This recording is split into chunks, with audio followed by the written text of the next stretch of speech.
1 million lives lost in the U.S. during this COVID pandemic, and the real death toll could be higher. In the world's #1 economy and the so-called shining beacon of hope, why do ordinary people perish with little to no protection? Why haven't the country's safety protocols worked?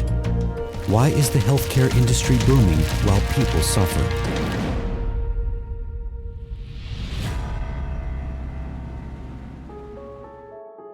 Julie Atkins has worked in nursing for more than 30 years, but the overcrowded ICU at her hospital is something she has never experienced. As soon as we move one out, it's going to be filled almost immediately for another patient. And so we have people going above and beyond, but they are exhausted, just exhausted. Dr. Harbaksh Sangha of Missouri's Lake Regional Health works a 12 to 14-hour shift looking after COVID-19 patients. People are burning out. The burnout is very real. Nicole Atherton, a nurse at Singing River's Ocean Springs Hospital, not only suffers from physical fatigue, but her psychological burden has also been increasingly intolerable. So to watch someone suffer for weeks, unable to eat, unable to drink, struggling for every breath, it changes you.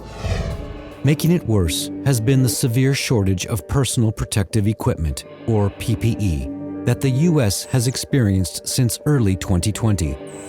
Some have even had to rely on college graduation gowns for protection.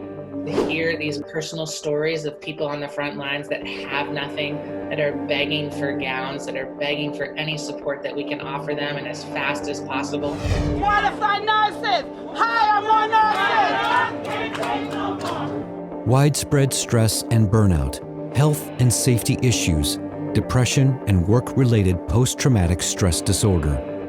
As a result, nurses are quitting in droves all across the U.S., with 62% of hospitals reporting nurse vacancy rates higher than 7.5%. Rising demand and shrinking supply are forcing many U.S. hospitals to pay top dollar to get that much-needed help. If they can afford it, of course. The country's healthcare relies increasingly on travel nurses who can fill in when needed at a price up to a whopping $5,000 or more a week. It weighs down on those hospitals that provide healthcare to the bulk of uninsured, low-income patients. Temp staffing agencies means privatization of nursing workforce is happening, so private versus public. So it's going to draw even further wedge between the haves and have-nots, and in terms of access to healthcare. And to add insult to injury, some U.S. hospitals have even been forced to ration healthcare provisions.